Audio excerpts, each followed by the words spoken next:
The starting salary for the military air traffic controllers is 45,000 per month. Then you're sitting for 2 hours and have 1 hour break.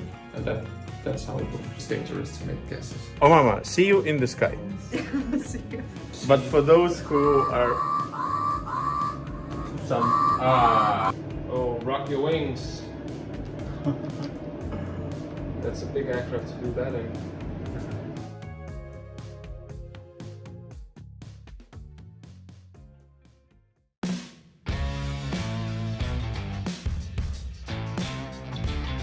This is how they celebrate. Will tell their needs. Maybe they need 4, 5 or 6 new ATCs, and then you will apply for one of these roles. Regardless of it's civilian or military, you will have to undergo a long period of tests and exams, and after this you will be joining the basic theory course on, for example, gate aviation training. And you do both military and civilian Yes. here. So when you're, let's say, 17 years old and you think, okay, I'm gonna be joining an ATC and I want to be an ATC, it doesn't make sense just to do the tower control if you don't know where you can get yourself employed, right? Yes, they will only give you the education that fits the future needs. So if they know they will need a tower controller in 2 years, then they will give you the tower education. Mm-hmm. The course duration depends, of course, which course do you select. It can be tower control, approach control. What else did you mention? And the area control. And the area control. Area control is the higher altitude. This is for all of those courses. Duration varies, or it's the same? Now the duration varies a bit, but for all the courses we have the basic theory course, which is 12 weeks.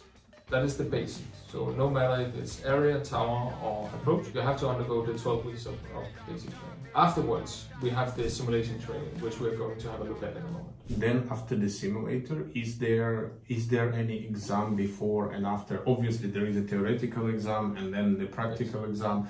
You asked me if there was a lot of exams.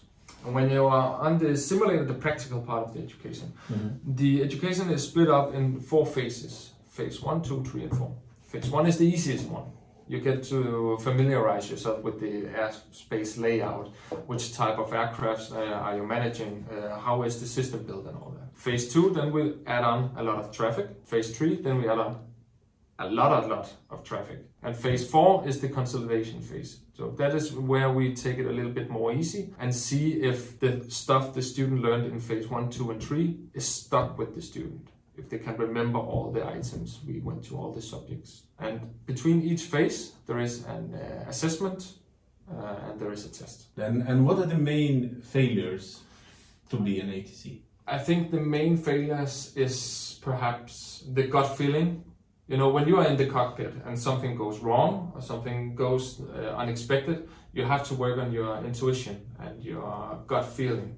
So your body is telling you, now I have to adjust this, now I need to push this button. The same thing applies in the ATC world. So if you don't have this basic understanding of how you can avoid potential catastrophes or accidents, that is what most people lacks. And do people fail mostly on theoretical part or on the practical part? Practical part. Practical. Yeah, the practical part is the most dangerous. This could be. When you take the decision to go here and study in the civilian way, how much money do you have to have in your pocket? Actually, I don't know what an air traffic education costs per se, because it's not paid by... If I wanted to become an ATC, I'm not paying anything in Denmark. It's free. In the military way, the military will pay you a salary. The civilian way, of course. Then you will have some government support. So I think it's maybe 6,000 a month. In Danish kroner. So money will not come from your pocket to become an ATC. Maybe somebody who wants to open a big international airport is watching this vlog. So just some number. I can make a guess, because if I wanted to tell you, I actually don't know.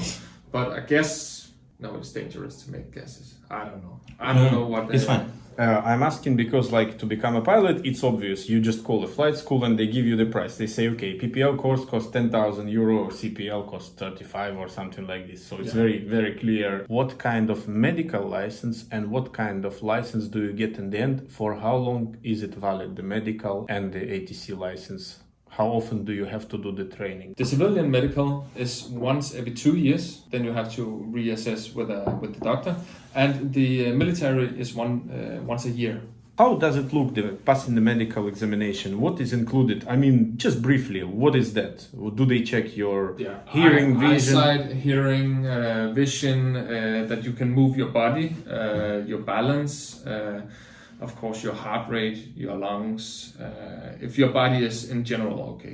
And for the military part, there's also the teeth, and we have an EKG. When I do the training here, if I do I do this for a particular airport, or I do this general training and then general training? Yes. And then we have some special tailored courses for each of our clients that they tend to use. And after their general training, they have a military module afterwards. So we train all the military procedures and all the military speech. Like military pilots, they like to see feet wet when they fly over the ocean, and tally ho and all those cowboy things. So once you have your medical, how often do you have to renew your license? What do you do for renewal? Medical, we understand it's 2 or 1 year, and renewal of the skills, or if you work in the airport constantly, does it change anything, or you still have to do every year, 6 months or 2 years, some sort of skill test or any? Once a year there is a theoretical test you have to take, and every year one of your colleagues needs to assess that you can still manage the airspace. Some of our customers actually book our simulator systems and our pilots to train their capacity as well. The capacity training means you have to serve particular amount of airplanes per year, and how many are those? I think it's different for Copenhagen Airport and the airport that I was in. I think the airport that I was in was 50,000 operations per year. I think Copenhagen is a lot higher. 50,000 operations per year per airport or per ATC? No, per airport. Does an ATC have a logbook where he writes down how many hours did he work per year, or any summary? The students have. The students are logging every hour they are sitting on the simulator, both as ATC students and as pilots. But when you're done with the student license and you get your job as an ATC, you don't log your hours. If you are not working for, let's say, 2 years, do you have to undergo the whole course, or there is a kind of a refreshment course for an ATC? Exactly what you said. Then there is a refreshment course. For example, the student license, I think it's 2 years. If you haven't used your student license in 2 years, you have to renew it. Do you know what kind of salaries can people expect in general in Europe if you work as a tower control, as an area control, or an approach control? Yeah, it's actually very different from country to country.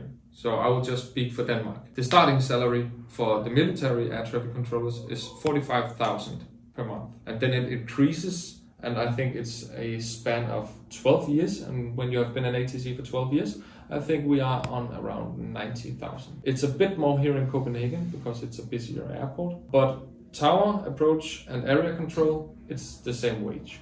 And how many hours per day do you work? How many hours per week? Per month? How many months? Again, it depends on the airport. I know that in Copenhagen, they usually have 3 days of night shifts and then 3 days off. 3 days on day shifts and 3 days off. That's what I've heard, at least. I've never been in the tower in Copenhagen. But the way we did it in where I was stationed is there is one who's just laying down the schedule, and everyone can say, I can work that day, I can't work that day. And we just got it to work. The working day, how many hours do you work as an ATC? Well, a typical day, you meet in at 7 in the morning, and then we have some meteorology briefing for the day, and we know what flights are planned. Then we go into the tower around 7:30.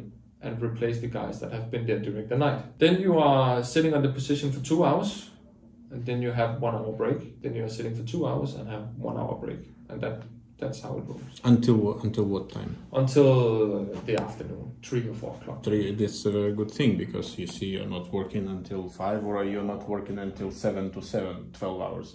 And I heard that the facilities in the ATC, for the ATC, are very nice. The rest facilities, I mean, you have a pool, billiards. Is it true, or that's lies? I think here in Copenhagen, I actually think they have a pool and billiard, yes. But where I was stationed, we didn't.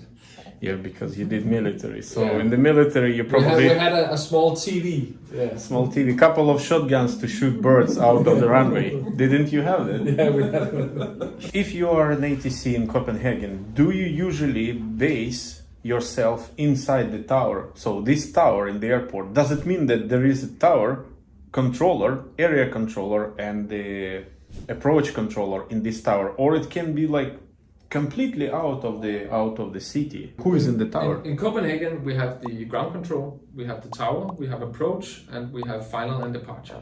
And they all sit in Copenhagen tower, let's say. But the area control is not in the tower. That's a separate building. Now, the interesting part for those pilots who like to rock and roll. What is the limit for deviation for ATC to report the pilots? What is the limit? Just basic things. Deviation on altitude, maybe not adhering to SID, or just basic things. I think it depends on the situation. And you're a pilot, so you know every situation is different from the last one.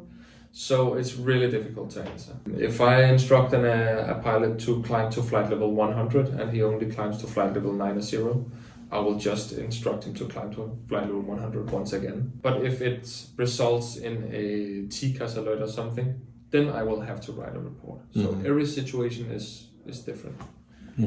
And just if he has the wrong QNH and he descended below 300 feet below or climbed above and still no TCAS, but it's deviation like 400 feet in the assigned altitude, is it the reason for the report?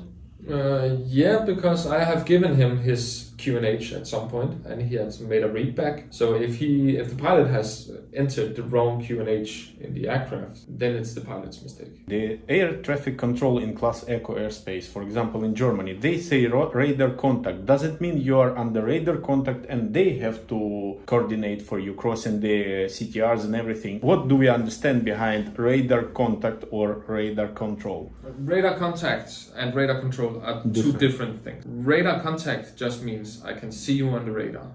That means identified. Radar controlled, it means now you are on radar vectors and I'm controlling where you're going. And then I need to coordinate if you are leaving the sector. If the ATC says radar contact, proceed to point Hotel Oscar Zulu. I proceed to Hotel Oscar Zulu and there is a CTR. Then you are of course allowed to cross the control zone. All the airspace in front of you until you reach the point is cleared for you. Which is the most difficult situation as an ATC you can expect in your ATC career? I think it's bad weather. That is the worst thing. Otherwise, all the pilot school flights, they are quite tricky as well because they can think of doing things you would never imagine. So you could say turn right and continue southbound and he will turn left and continue northbound and you can never expect it. What do you know about the weather except the normal meteorological report? Do you have the pictures, satellite imagery, radar, anything? Yes, we do. We have all the weather reports we can imagine. We can get the weather on the radar as well. We can remove it. We can color the weather in a special kind of way if we want it like that. Alright, so my questions are out as of now, guys. If you have questions, comments below. If you hit the like button, this video will be displayed to 10 potential viewers. This is the theory of YouTube. I believe in YouTube like button, please. And we are heading to the simulator. Here we have the space for 16 pilots. This is Omaha and this is Christian. Christian, hi. Omama, I know you already. And Omaha is already ready to help us actually. But where is the plane? Pilot room, I hope. Yeah, we can show to it see here. the plane. So here you have the radar screen. This is Karup Airfield in Copenhagen. You have one aircraft right here. And then you have the ground map as well. So this is what the pilot is controlling. In a minute, we will actually be able to see this aircraft perhaps out of the window in the 360. So there is no real aeroplane like in the Microsoft Flight Simulator or something. It will be just simulated dot on the screen, right? Yeah. Yes. On this side, it's only the primary indicators. Cool. Oh, Mama, see you in the sky. See you.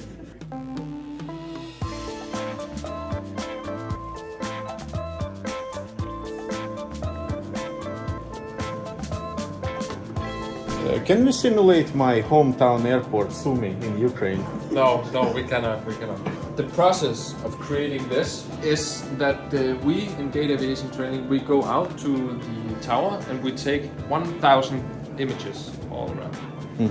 Then we send all the data and all the images we have to our supplier of the software, and they put it together to this animation thing. Right now, our pilot is going to make the weather just a bit better for us because we wanted to make it easy for you. Yeah. The tower controller sits here and sees everything out of the tower. Right next to, more often than not, we have a ATC assistant, a planner of some sort, sitting in the middle. And over here we have the approach ATC setting. So the approach ATC will mainly use the radar screen and not look that much out of the window. Okay, so you already know the phraseology. So you will be my assistant if you can. I can be your assistant, yes. And for the small one here, now you need to remember, okay? Are you with me on this? Yeah. Okay. The small one right here is Porter 32. So let's start by giving him the departure clearance. Porter 32, wind 109 degrees, 02 knots, runway 09 grass, cleared for takeoff. Runway 09 grass, takeoff, Porter 32. And I give the change to approach or? No, not yet. Right now he's still in the control zone, so we would like to keep him on the frequency because he's still in the vicinity of the air. Danish Air Force Tower, wind 109 degrees, 02 knots, runway 09 right, cleared for takeoff. Runway 09 right, cleared for takeoff, runway 64. And then It's you can say, if you want to make sure that you don't hit the other aircraft, he turned left. Say long leg after departure, right turn out. Long leg after departure, right turn out due to traffic. After departure, right turn out, roger traffic, long leg 64. Then Norwegian line up and wait, what do you think? Yeah, you can give it a line out, yeah. I don't know what his call sign is. Norwegian 823. And Norwegian 823 tower, line up and wait, runway 09 right. Line up and wait. Maybe I shouldn't repeat it 2 times. I don't do it, runway 09 right, North Shuttle 823. And you have to still keep looking at the other aircraft. So Yeah. you always Also, I know said where in here, maybe I should, when should I transfer this the first aeroplane to the approach? Just to the transfer. ones you have been talking to is this one, the Porter, and the other one, this one is the long leg, and his transponder is off, and that is why we can't see any information. I would not change him for approach until he reaches the boundary of the control zone. Then I would change him. What about transponder? Shall we check with him that he has the transponder off, Mod Sierra? Yeah, we can try that. Long leg 6-4, this is tower. Could you check your transponder mode, please? We are not observing altitude, maybe we should also say that, huh? Roger, transponder mode setting on, squawking, request squawk, long leg 64. Yeah, so Squawk 7700. Squawking 7700, long leg 64. So now you should be able to see. But for those who are some 7700 gives you emergency. That's what I wanted to say. Long leg 0 whatever 6-4. long leg 064. Apologies. 7741 is the squawk. 77 go to heaven. 75 he got a knife. 77 go to heaven. 76 radio fix. That's what I remember from the slide. I don't know. Do you have the same? Yeah, we have the same. Same. Wow, interesting. And you have to change the port on. Yeah, Porter is approaching. I can see. So it's port 32. And Porter 32. This is tower. Change frequency for approach 120-425. 120, decimal 425, Porter 32. And remember, in the ATC world, Outside. we want to never use all the unnecessary words. So you don't say this is tower. You just say port 32 tower. And when you say the frequency, we also used to say 120 decimal. So all traffic. Danish Air Force Tower. We observing smoke coming out of your engine. Just confirm if you declare Mayday or lost intention. Maybe to one. Yeah, just confirm operations normal. Mayday, Danish Air Force 451 into fire because the inlanding. You're cleared for immediate landing you can pick any runway or taxiway you like. We will arrange the fire brigade for you. And then I have some telephone. Yes. Thank you. And I announced all traffic, emergency landing. What's the phraseology for this?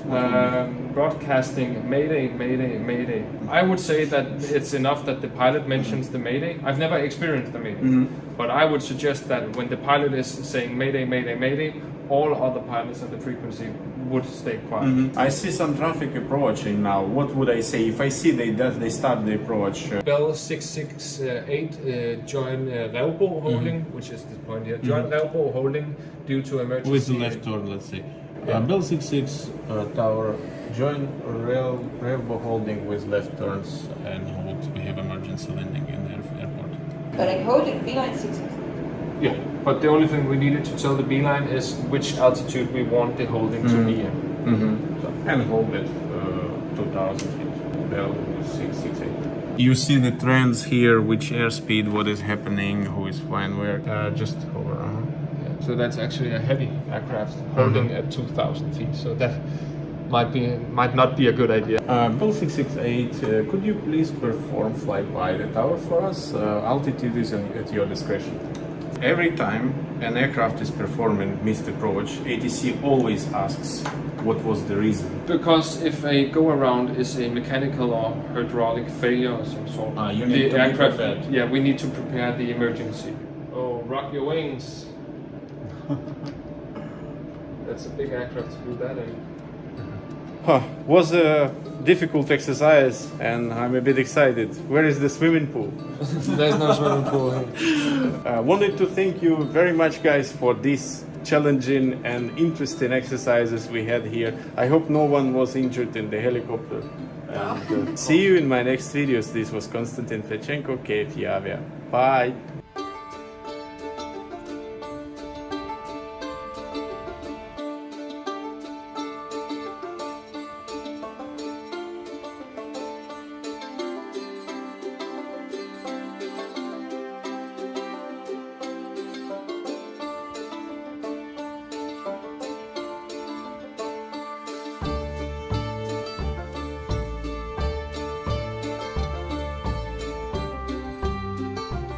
The weather in Copenhagen.